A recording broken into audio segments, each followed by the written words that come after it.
বাংলাদেশের মানুষ নামাজ বুঝে, খেলাফত বুঝে না। বাংলাদেশের মানুষ রোজা রাখা ফরজ বুঝে, ইসলামী খেলাফত শরিয়া আইন এগুলো বুঝে না। বাংলাদেশের মানুষ কোনো কোনো ক্ষেত্রে এখন পর্দাও বুঝতেছে, পর্দা করা উচিত, জাকাত দেওয়া উচিত, ইসলামী শাসন কায়েমের বিষয়টা তারা বুঝে।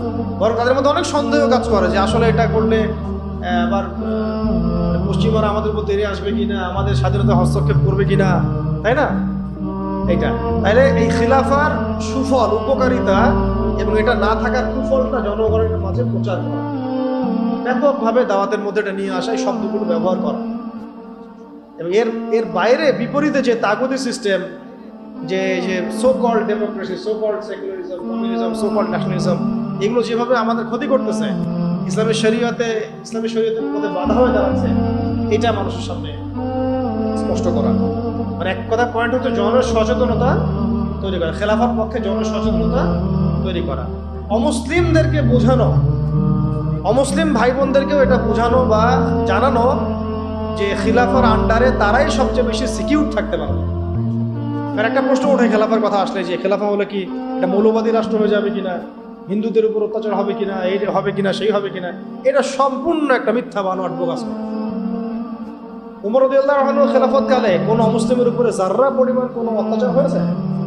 বরং আমরা দেখি এখনকার গণতান্ত্রিক সিস্টেমগুলোতে এগুলো হচ্ছে, এবং এই ইস্যুগুলোকে মানুষ রাজনৈতিক হাতিয়ার বানাচ্ছে না, সুবিধা হাসিলের জন্য ইস্যু সৃষ্টি করতেছে। বাংলাদেশে আল্লাহ না করুক, বাংলাদেশে যদি কেউ চক্রান্ত করে, আল্লাহ পাক এইসব চক্রান্ত থেকে আমাদেরকে হেফাজত করে, দোয়া করে, যে এই হিন্দু ভাই বোনদেরকে যদি কিছু মানুষ আঘাত করা শুরু করে, তাহলে বাংলাদেশের প্রতি সবার আগে কে তেড়ে আসবে বলেন তো দেখি? ওকে বসে থাকবে? আমরা না হয় আমাদের ভাইদেরকে ফিলিস্তিনে মারলে আগাই না, সিরিয়াতে মারলে আগাই না, আগাইতে পারি না, পাশের দেশ আরাকানে মারলেও আমরা আগাইতে অনেকে পারি না। তাই বলে কি খ্রিস্টানরা পারে না, চাইনিজরা পারে না, ইন্ডিয়ানরা পারে না? ওরা কিন্তু ঠিকই আসবে।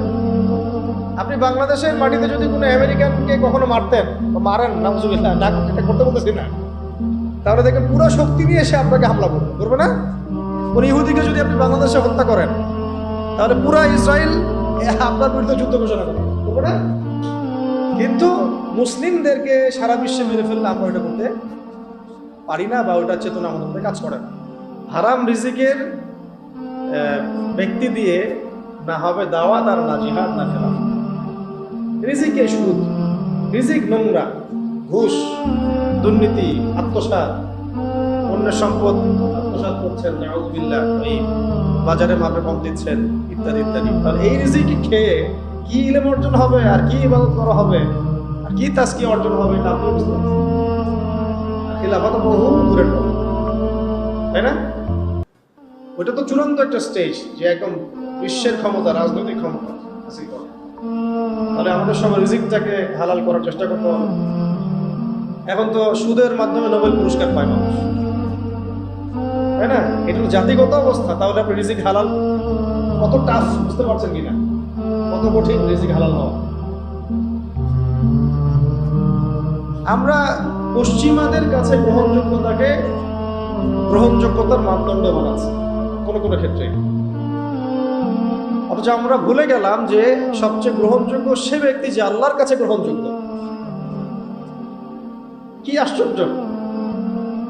অং সান সুচি নোবেল পুরস্কার পেয়েছিল, মনে আছে আপনাদের? কিসে? পিস, শান্তিতে। যার হাতে আরাকানের বহু মুসলিম এবং অমুসলিম, শুধু মুসলিম না, মুসলিম অমুসলিম বহু মানুষের রক্ত লেগে আছে। কিসে নোবেল পুরস্কার পাইছে সে? এখন যদি আমি এই পুরস্কারের মানদণ্ডে তাকে যাচাই বাছাই করা শুরু করি,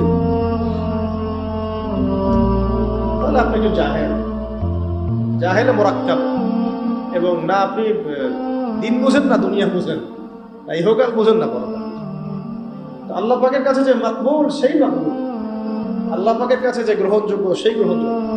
এই গ্রহণযোগ্যতার মানদণ্ড পশ্চিমাদের দর্শন না, বরং কোরআন এবং হাদিসের মূলনীতির আলোকে আমাদের বুঝতে হবে যে কে আল্লাহর কাছে গ্রহণযোগ্য।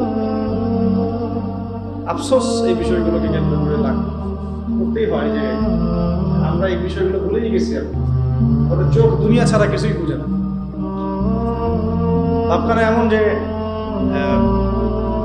পশ্চিমাদের কোনো গ্রহণযোগ্য ব্যক্তি বা তাদের কোনো খাদেম আমাদের ত্রাণকর্তা হয়ে আসবে, উম্মাহকে খেলাফার দিকে নিয়ে যাবে। ভাবখানা এরকম, আমাদের ভাবখানা এরকম।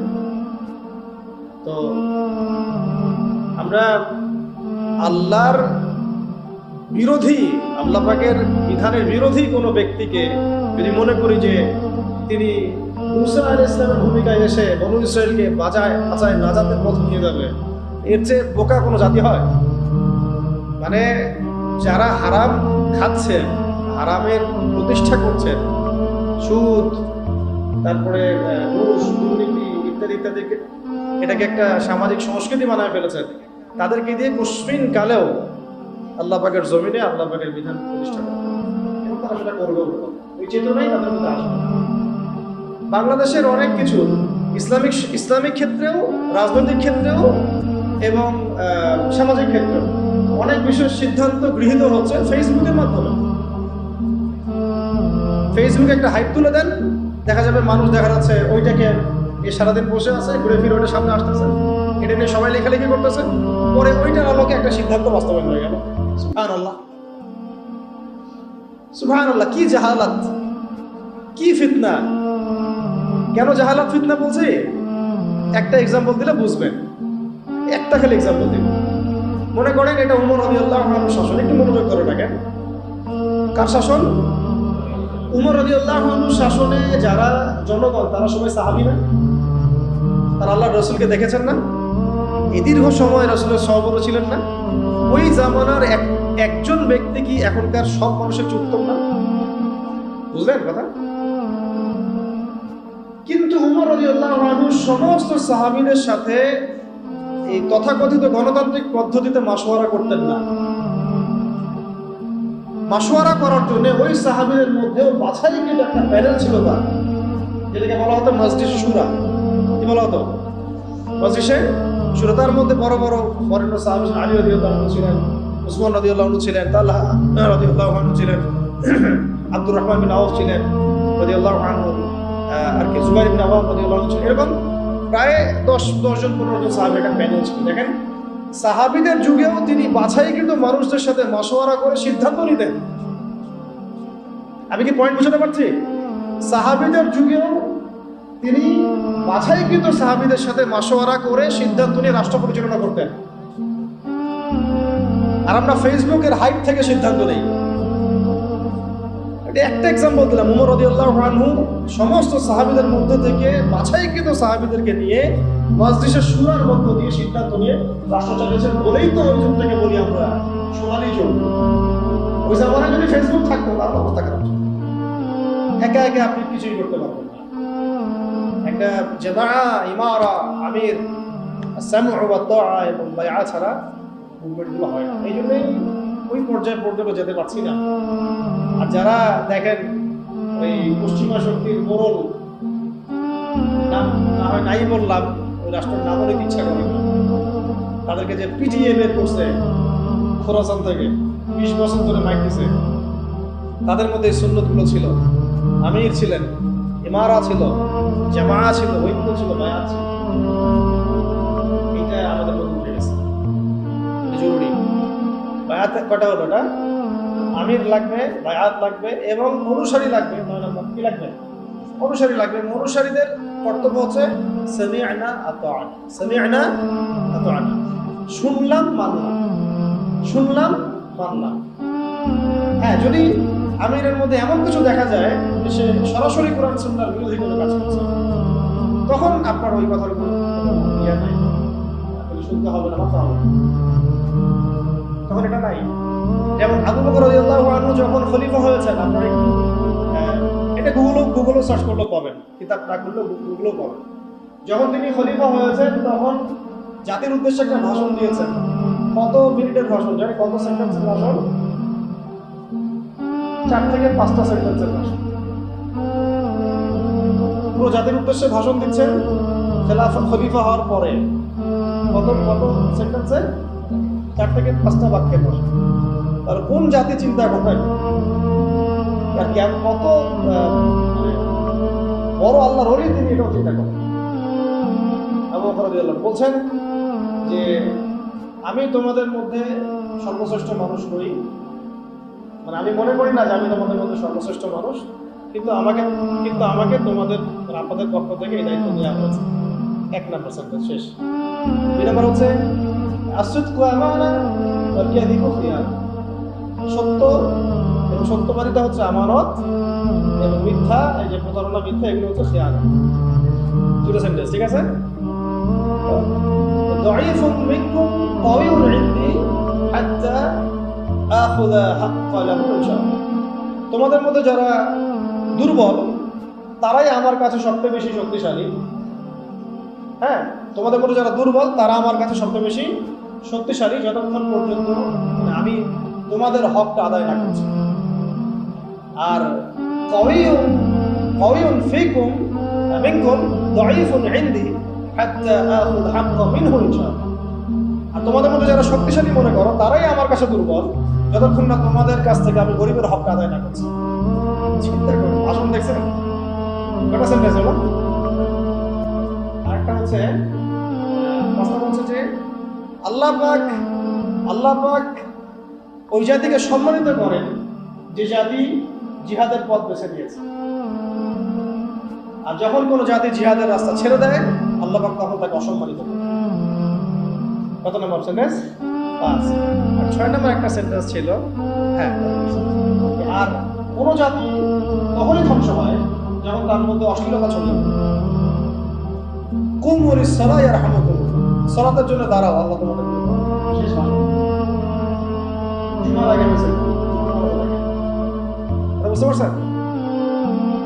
তো আমির যেমন লাগবে এরকম অনুসারী রাখবে। আপনারা কি জানেন যে বর্তমান বিশ্ব যে চলতেছে এই তাগুতি বিধান দিয়ে, শয়তানি বিধান দিয়ে, এরও একটা শূরা পরিষদ আছে? হ্যাঁ, ওটা কি? জাতিসংঘ। জাতিসংঘ চাচাই বুঝতে পারছে। অবাক হইলাম। জাতিসংঘ না, জাতিসংঘের সাধারণ পরিষদ না, কিন্তু জাতিসংঘের সিকিউরিটি কাউন্সিল। দুটা প্যানেল আছে, কিন্তু একটা সাধারণ পরিষদ, একটা হচ্ছে কি সিকিউরিটি কাউন্সিল। সিকিউরিটি কাউন্সিল থেকে সিদ্ধান্ত গৃহীত হয় যে কি হবে না হবে, কোন কোথায় কি করবো। আরবের 8-10টা রাষ্ট্রকে 2-3 বছর 4 বছরের ব্যবধানে আরব বসন্তের স্লোগান দিয়ে পুরাই চেঞ্জ করে ফেলে দিচ্ছে। এটা এমন এক দাজ্জালীয় শক্তি। দাজ্জাল তো মানুষের রূপে আসে নাই, অনুসারী তো ওরা তৈরি করে রেখে দিছে। আপনারা হাদিস পড়েন, আমরাও পড়ি। আগে একভাবে বুঝতাম, যতদিন যাচ্ছে আল্লাহ পাক অন্যভাবে বোঝার তৌফিক দিচ্ছেন, আলহামদুলিল্লাহ। দাজ্জাল যে সারা বিশ্ব চষে বেড়াবে, ওকে সারা বিশ্বের প্রত্যেক গ্রামে গ্রামে হেঁটে হেঁটে বেড়াবে, নাকি অনুসারী দিয়ে শাসন করাবে? কমন সেন্স না? সব জায়গায় যে ওকে প্রত্যেকটা নূরপুরে ওকে আসতে হবে ওর শাসন প্রতিষ্ঠা করার জন্য? ওর কোনো এজেন্ট থাকলেই যথেষ্ট। আবার ভালো দিক দিয়ে দেখেন, ওমর রাদিয়াল্লাহু আনহু খেলাফতের সময় তিনি কি পুরো বিশ্বের সব জায়গায় ঘুরে ঘুরে বেরিয়ে শাসন করেছেন? তিনি ছিলেন মদিনায়, চেইন অফ কমান্ড। তার অনুসারী সাহাবায়ে কেরাম রাদিয়াল্লাহু আনহুম তারা বিভিন্ন জায়গায় তাদের কাজ করছেন, ইসলামের কাজ করছেন। এটাই তো মানে স্ট্র্যাটেজি হয়। দাজ্জাল আসে নাই, বের হয়নি, তো কি হয়েছে? ওর অনুসারী তো অ্যাক্টিভ সবাই। তখন গৃহযুদ্ধ লাগাই দেওয়ার চেষ্টা করবে, ওই যে গুজরাটের মতো, হায়দ্রাবাদের মতো। আর গৃহযুদ্ধ যেখানেই লাগবে সেখানেই যে রাষ্ট্র আসবে তার নাম হলো আমেরিকা।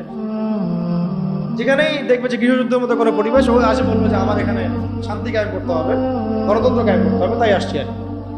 তখন আরেক নতুন সিরিয়ার জন্ম হইতে পারে। এটা না হোক, আমরা তাই দোয়া করি, কিন্তু এটা একটা ইন্টারপ্রিটেশন যেটা হয়েছে বিশ্বের, এবং ঘটনা কিন্তু ঘটেছে। এর আলোকে, অভিজ্ঞতার আলোকে কথা বললাম যে অমুসলিম ভাই বোনদেরকে এটা নিশ্চিত করা, বোঝানো যে খিলাফা রাষ্ট্র কোনো মৌলবাদী কনসেপ্ট, মানে ওদের বক্তব্য অনুযায়ী এটার মধ্যে প্রত্যেক অমুসলিমের অধিকার শতভাগ নিশ্চিত থাকবে, বরং বর্তমান প্রচলিত পদ্ধতি চাইতে বেশি থাকবে। তারা তখন আমাদের জিম্মি, একজন জিম্মিকে হত্যা করলে সে জান্নাতের ঘাটও পাবে না, এমন হাদিস আছে। তারা আমাদের জিম্মেদারিতে থাকবে। তারা আমাদের জিম্মি মানে কি? তারা আমাদের জিম্মেদারির মধ্যে থাকবে, ওদের জান মাল হেফাজত করা আমাদের দায়িত্ব থাকবে। তো হাদিসে আসছে, কেউ যদি এমন কোনো জিম্মিকে হত্যা করে তাহলে সে তো জান্নাতে যাচ্ছে না, জান্নাতের ঘাটও পাবে না। তাহলে এটা কঠিন না?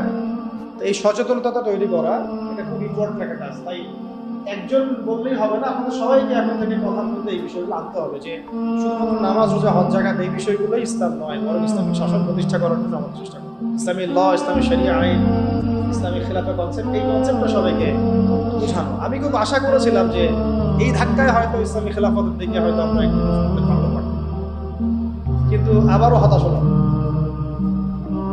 চরমভাবে হতাশ হলাম।